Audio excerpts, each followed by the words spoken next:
En la Biblia vemos que María Magdalena es la persona más importante allegada a Jesús. Jesús, el hombre, el ser humano. Y el ser humano del que habla la Biblia es un hombre muy hombre, con valor para ir al templo y atacar a los cambistas, estando el ejército romano a unos pasos. Había una barda que era la que dividía uno de los patios del templo de la Torre Antonia. El cuartel militar, que fue lo primero que construyó Herodes, el cuartel militar. Ya después, pero mucho después de construir ciudades, templos y todo, le construyó el templo también a los judíos. Pues ahí, cerca de los soldados, Jesús había tenido valor de ir y derribarles todo, enfrentarlos, un acto de rebeldía. Ahora, vimos anteriormente que Jesús era seguido por hombres y mujeres ricos y poderosos. En su grupo había también celotas y sicarios, que eran unos asesinos despiadados. Su grupo era apoyado por hombres y mujeres ricas, incluso relacionadas con el gobierno del rey Herodes Agripa. Herodes Antipas primero y el rey Herodes Agripa después. Todo ese grupo fue siempre auspiciado. Vimos también que Pablo se había criado junto a Herodes Agripa en Roma. Quiere decir que Pablo pertenecía a la élite también. Toda esta gente. La Biblia le llama a Jesús comilón y borracho, un ser humano. La Biblia habla de él como de un ser humano, un verdadero aspirante a Mesías judío, que ordena no ir a tierra de gentiles. Su prédica no era para los gentiles. Ordena buscar armas, vender su capa, su ropa, compren armas.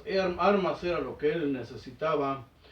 Que hicieran a la familia a un lado, el que no aborrezca a su padre y a su madre, el que ame más a sus hijos que a mí, no es digno de estar aquí. Ordena cortar la cabeza a quienes no lo acepten como Mesías judío. Dice claramente que buscar el reino va a dividir a la familia. Y de su familia, de sus hermanos y sobrinos, nietos, encontramos datos en los evangelios canónicos y en los escritos no aceptados públicamente por la iglesia, pero que de ellos se sirve para tomar nombres, y ellos dicen de la tradición. El primer historiador cristiano fue Hegesipo de Jerusalén. Todo esto lo pueden googlear. Hegesipo de Jerusalén. Acudir a Google es el primer paso que damos siempre para buscar información, y nos van a crecer aún más las dudas.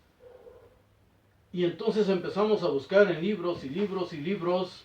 María Magdalena, la diosa olvidada del cristianismo. Vamos a buscar un libro, otro y otro y otro, porque no debemos de creerle a nadie. Les he dicho, empezando por mí. Debemos dudar de todos para llegar a sus propias conclusiones. Pues bien, Hegesipo de Jerusalén fue el primer historiador, por eso él habla de la familia de Jesús directamente, los hijos de Judas, el hermano de Jesús, los hijos de este, que fueron llevados ante el emperador, hijo de Vespasiano, el segundo hijo de Vespasiano, hermano de Tito. Ahora, en los escritos de Hegesipo se apoyan los llamados padres de la iglesia también. En él habla abiertamente de la familia de Jesús. Hay historia, ¿cómo de que no?, de este hombre. En el Evangelio de Tomás relata que una mujer, Salomé, le reclama haber subido a su cama y que incluso le había dado de comer. Y ahora le predicaba de que dos que están en el lecho, y en fin, las prédicas no cuadraban con su forma de vida. No cuadraban, ya lo hemos leído, lo podemos leer, cualquiera puede acceder a estos datos. Los historiadores que tratan el tema de Jesús de manera directa o indirecta, porque mencionan al Bautista, mencionan a Santiago, su hermano, pues ellos repiten lo mismo que está escrito en la Biblia.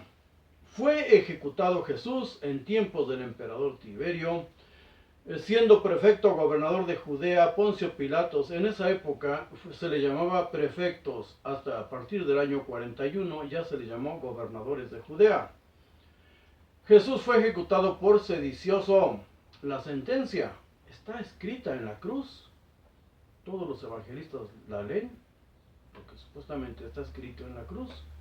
Jesús Nazareno, rey de los judíos. Una sentencia política, sedicioso.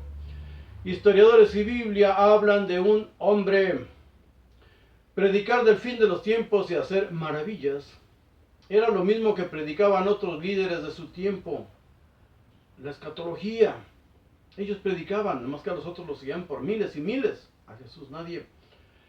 Leamos los poemas de Virgilio. De verdad debemos leerlos. Se hablaba en Roma de una nueva era. Estas prédicas supuestamente de Jesús no eran nada nuevo, era terreno fértil para ellos. Se habla de una nueva era y la llegada de un enviado hijo de los dioses romanos. A diferencia de otros líderes mesiánicos judíos o profetas egipcios, ¿cuál linaje de David ni cuál nada? Eso no importaba, solo que les hablaran bonito, igual que hoy. Pues a Jesús no lo siguió nadie a la muerte, repito. El pueblo judío, eso es lo que está escrito en la Biblia. Y en la historia también los historiadores dicen lo mismo. Nadie notó su muerte, su crucifixión. El pueblo judío que seguía por miles a cualquier profeta carismático no siguió a Jesús. El pueblo clamó pidiendo su muerte, exigiendo su muerte y crucificado. ¿Por qué iba a cambiar de parecer de pronto? Quizá porque él pertenecía precisamente a la élite y no al pueblo. Hay muchas dudas y son las que vamos nosotros paso a paso intentando aclarar, aunque hay cosas que la Biblia nos lo grita.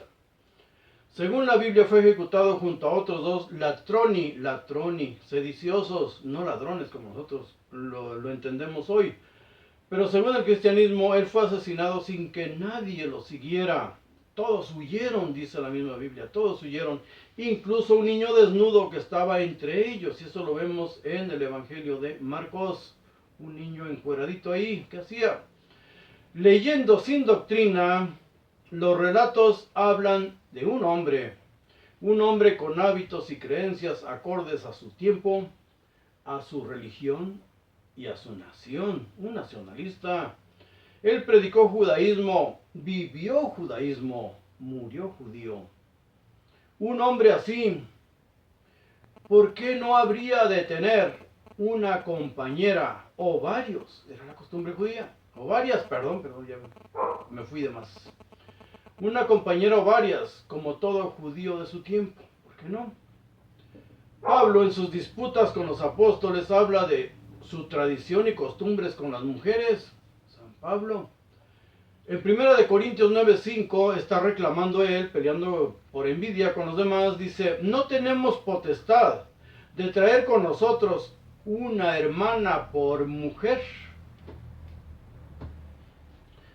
Dice también, como los otros apóstoles y los hermanos del Señor. ¿Y Pedro? Esto literal está escrito en griego. La Biblia Jubileo 2000 es la que lo traduce tal como está en griego. En otras Biblias le ponen una o dos palabras o le quitan una o dos palabras, pero dice lo mismo. En 1 Corintios 9:6 también reclama Pablo. ¿O acaso solo Bernabé y yo, porque le había mandado a Bernabé para que lo controlara, ¿o acaso solo Bernabé y yo no tenemos el derecho a no trabajar? Era vivir de Jesús, pues cómo no, ya se había muerto, ni lo conoció. Verifiquemos en la red que los delitos por los que son castigados penalmente los judíos ortodoxos, estos datos de hoy actuales, en Canadá, Europa, el Reino Unido sobre todo y los Estados Unidos, los delitos por los que más son perseguidos despreciados por mucha gente es la pedofilia y la endogamia. Ellos se casaban con sus familiares directos. Incluso podemos también indagar los defectos físicos que por herencia genéticamente se van transmitiendo por practicar la endogamia. Para ellos, sodomizar a un niño, esto es muy cruel, esto es muy fuerte. La Biblia no es para niños, no es para niños. Bueno, para niños que quieren ir a dar su diezmo creyendo que con eso compran la eternidad, sí. Pero para estos judíos, y para lo que tenemos en la historia, en las noticias, incluso de los periódicos, en la red, para el judío, sodomizar a un niño antes de que cumpla 9 años no es pecado. Y a una niña de 3 años un día, surco. Ya puedes tomarla por esposa. Consultemos el Talmud. Si violas a una niña y te casas con ella, no es pecado. Se la puedes quedar.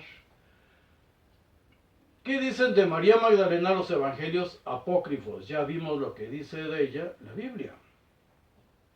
En el evangelio de Pedro dice, al rayar el alba, María Magdalena, discípula del Señor, llevando a varias amigas. Aquí no habla de que la otra María. Aquí dice llevando a varias amigas como si fuera un picnic. Perdón. Fue con ellas al sepulcro en que había sido depositado Jesús. Dice, y eligió esa hora por temor a los judíos, los cuales estaban inflamados de cólera, y ella no había hecho sobre el sepulcro del Señor lo que las mujeres acostumbraban a hacer con los muertos y con los seres queridos. O sea, aquí también dice que iba supuestamente a ungirlo. No era costumbre de las mujeres, era ley, cumplir leyes. Dice, y las visitantes temían que los judíos las vieran. Esto lo vemos en el Evangelio de Pedro, en el capítulo 12, del 1 al 4. Pueden ser párrafos o versículos, como le queramos llamar. Es un evangelio, igual que los canónicos, totalmente antijudío. Prácticamente todos los evangelios son antisemitas. Todos, porque no se escribieron ni en lugares, en territorio judío, ni se escribieron por judíos. Nadie sabe quién lo escribió, pero un judío como Pedro no podía hablar así de los judíos. Un judío como supuestamente Juan no podía hablar de los judíos. No podía hablar, todos son antisemitas. En el Evangelio de Tomás, Simón Pedro les dijo, que se aleje Mariam de nosotros, pues las mujeres no son dignas de la vida. Dijo Jesús, mira, yo me encargaré de hacerla macho. Esto ya lo vimos en otro video. Yo me encargaré de hacerla macho de manera que también ella se convierta en un espíritu viviente, idéntico a ustedes los hombres. Pues toda mujer que se haga varón entrará en el reino del cielo. Así lo dice el Evangelio de Tomás.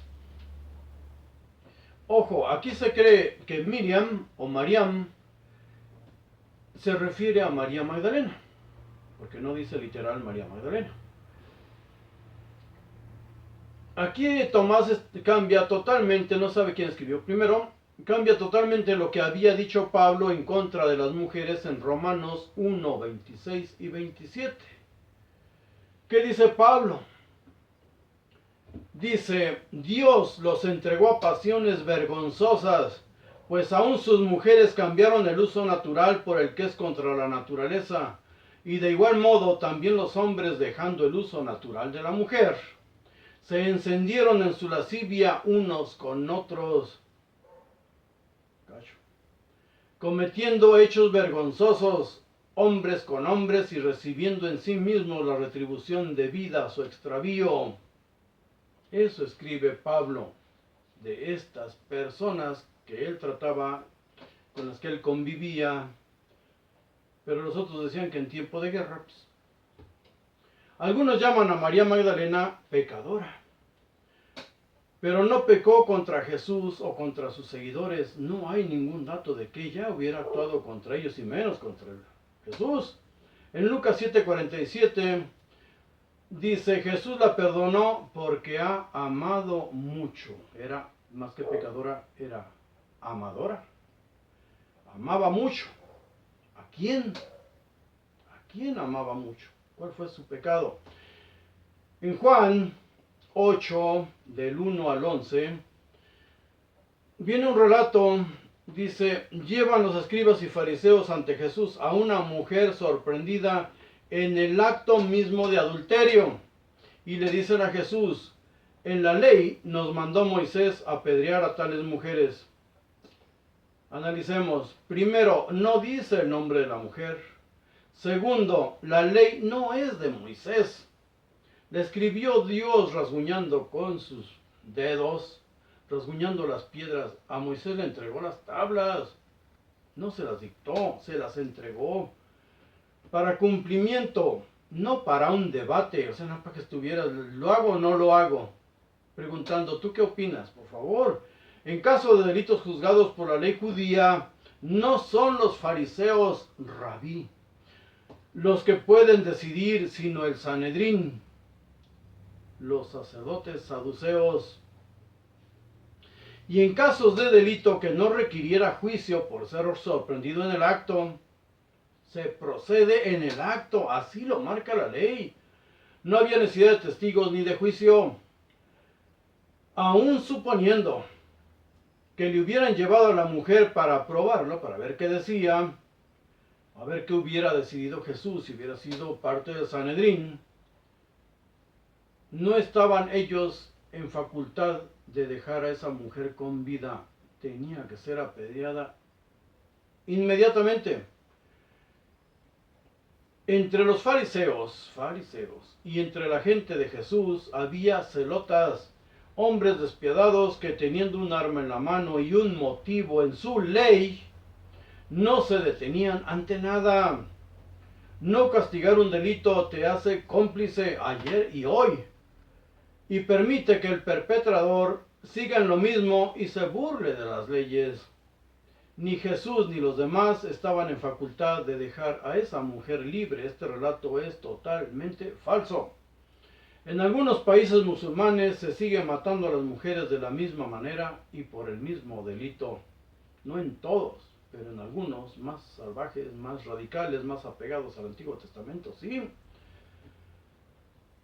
En estas épocas de Jesús, recordemos que tiempo después mataron a pedradas a Esteban y en el año 62 a Santiago, el hermano de Jesús, a pedradas, por mucho menos que un delito de adulterio. Y teniendo ellos derecho, los ajusticiados a pedradas, tenían derecho de haber sido escuchados en defensa. Y los mataron y no pasó nada, no pasaba nada. Eran las leyes judías y los romanos se las respetaban. Si es una ley religiosa, una ley que les corresponde a ustedes, ejecútenla, no tenemos nosotros nada que ver. Y aparte, ¿qué hay de los pecados que cometían los hombres? La pecadora. ¿Y los hombres qué? ¿Cuándo les perdonaron esos pecados? ¿Quién? Pablo fue un perseguidor y asesino de los seguidores de Jesús. Él mismo lo dice, se ufana de ellos, los perseguía para tortura, los perseguía para prisión y los perseguía para muerte. Ahora Pedro y Jesús, Pedro lo maldice por miedo. Y no hay ningún escrito que diga cuándo pidió perdón, cuándo se arrepintió, cuándo pudo ser perdonado. Ahora, volviendo a los evangelios apócrifos, en el evangelio de Felipe se consideraba a María Magdalena como la compañera de Jesús. 3 caminaban continuamente con el Señor. Su madre María, la hermana de esta y Magdalena, a quien se designa como su compañera. Y aclara ahí, María es en efecto su hermana, su madre y su compañera. ¿Qué quiso decir este hombre? Sabrá Dios. También dice que la compañera o consorte de Cristo es María Magdalena. El Señor amaba a María más que a todos sus discípulos y con frecuencia la besaba en la boca. Se han encontrado 2 pergaminos referentes a este texto. En uno de ellos falta la palabra, pero en otro sí aparece, la besaba en la boca. En el otro falta la palabra boca, pero pues no podemos imaginarnos otra cosa. Ahora, otros discípulos le dijeron entonces, sigue relatando Tomás, ¿por qué la amas más que a nosotros? Y el Salvador les respondió, ¿por qué? ¿Nos amo a todos como a ella? O sea, no contestó nada.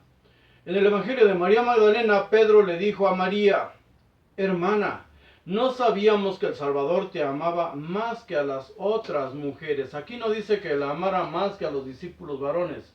Aquí dice, no sabíamos que el Salvador te amaba más que a las otras mujeres. ¿Quién supuestamente escribe? María Magdalena. Claro que estos escritos son de cientos de años después de la muerte de Jesús. Dice, se sigue diciendo que Pedro le pide a María, comunícanos las palabras de Salvador que tú recuerdes, las que tú conoces y nosotros no, las que ni siquiera hemos oído. Le digo que todos los evangelios apócrifos todos versan sobre lo mismo. Sigue relatando Tomás. Andrés replicó y dijo a los hermanos, decid qué piensan de todo lo que ella ha dicho. Yo por lo menos no creo que el Salvador haya dicho eso. Ahora, respecto a estas cosas también habló Pedro, en su evangelio supuestamente. ¿Ha hablado en secreto y no abiertamente a una mujer sin que nosotros lo supiéramos? ¿Tenemos que creerlo y escucharla a ella?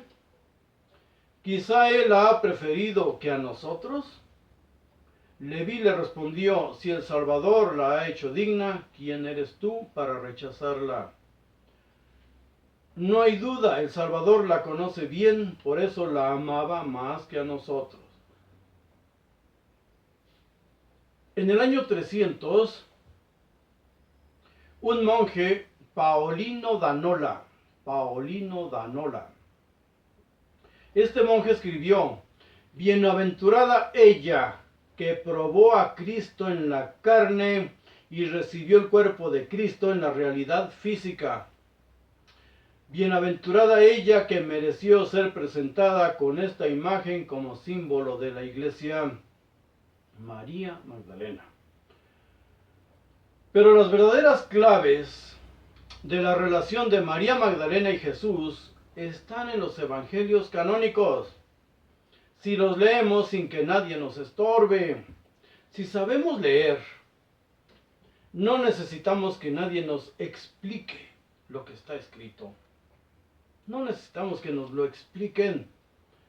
Solo debemos perder el miedo y ver lo que está escrito, no lo que dicen que quiere decir. Para eso ya pasaron por manos de cientos y cientos de expertos para ponérnoslo tal como supuestamente se dijo o ocurrieron los hechos. ¿Por qué tenemos que andar buscando quien nos explique lo que está en nuestro idioma? Primero, los personajes de la Biblia son terribles asesinos, como el profeta Elías, que sin motivo asesinó a 850 personas, cortándoles el cuello, ¿solo por qué? Adoraban a otro Dios que no era el suyo. Y si sus abuelas o madres no les enseñaron, pobres, pero que no se metían con él, no le habían hecho ningún daño, ni a él ni a su Dios.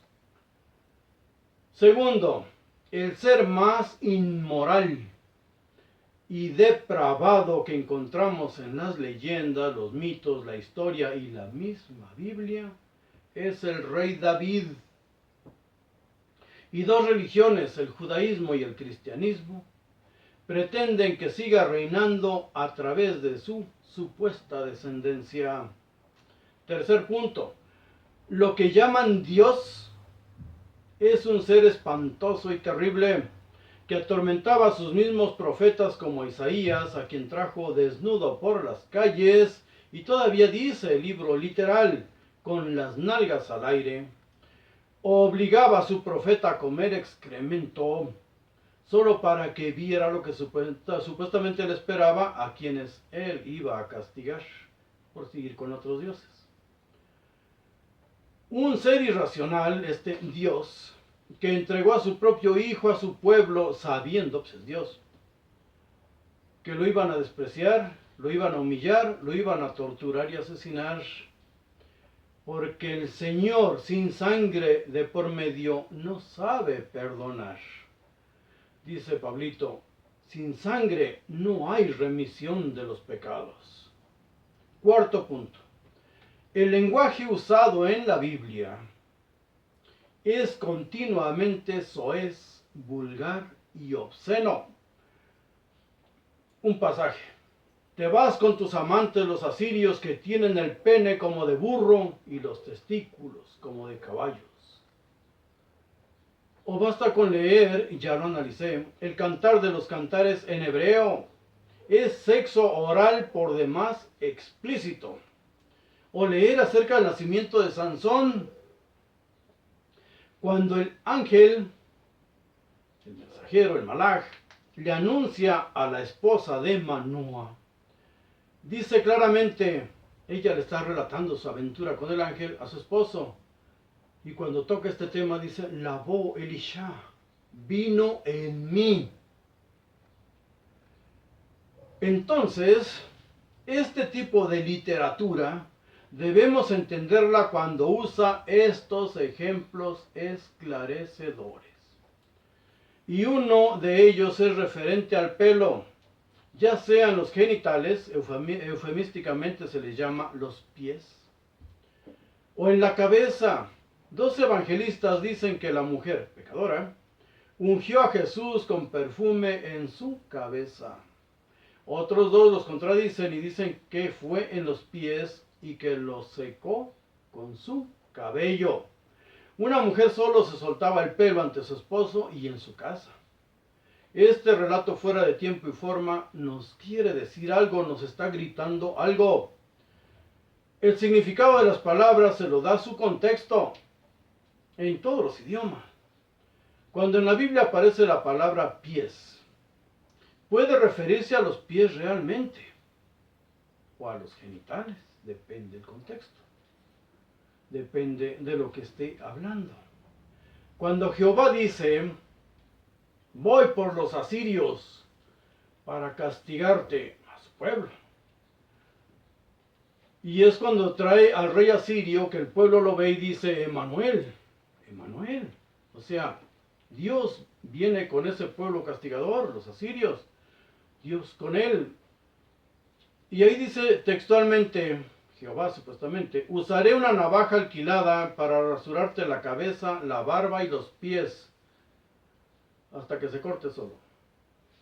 Se refiere a los genitales, se refiere a los genitales. Una costumbre guerrera asiria de esos tiempos era cortar el pene de las víctimas. Los egipcios cortaban las manos y los hebreos o israelitas cortaban el prepucio. Esas eran las costumbres en la guerra. Entonces, ¿por qué no se va a referir? Cuando habla de pies en ese pasaje, se refiere a los genitales. Van a venir, Jehová viene con una espada extranjera para que les corten el pene cuando ya yacen muertos. Ahora el relato de Ruth la Moabita. Su suegra la manda a seducir a Boaz. En Ruth 3.3 y 3.4 dice claramente, lávate, úngete y ponte tu mejor vestido. Cuando haya comido y se emborrache y se vaya a acostar, tú irás, descubrirás sus pies. Solo un niño puede creer que se refiere a sus pies y va a seducirlo. Descubrirás sus pies y te acostarás. Entonces, él te dirá lo que debes hacer. El pelo tiene también connotaciones místicas. Los Nazrim, ellos no debían cortarse el pelo. Con él tienes una conexión o puedes tenerla con entidades desconocidas. Esto se ha tratado vastamente. Puedes tener visiones, revelaciones o sueños. Pablo dice a las mujeres que en las congregaciones deben cubrirse el pelo, pero dice ahí textual, por causa de los ángeles. Y los ángeles, por medio del pelo púbico, sabían cuándo una mujer podía ser llena de gracia. El gran amor de Magdalena está testificado en la Biblia y su actitud de seducción real o interpuesta nos dice claramente que era su compañera. Perdamos el miedo cuando leamos esto. Era su compañera. Y la Biblia nos grita también que Jesús por lo menos tuvo un hijo. ¿Quién fue? Eso es lo que vamos a grabar ahorita. ¿Quién fue ese hijo de Jesús que nos aparece en la Biblia y nadie quiere hablar de él? Vamos a ver.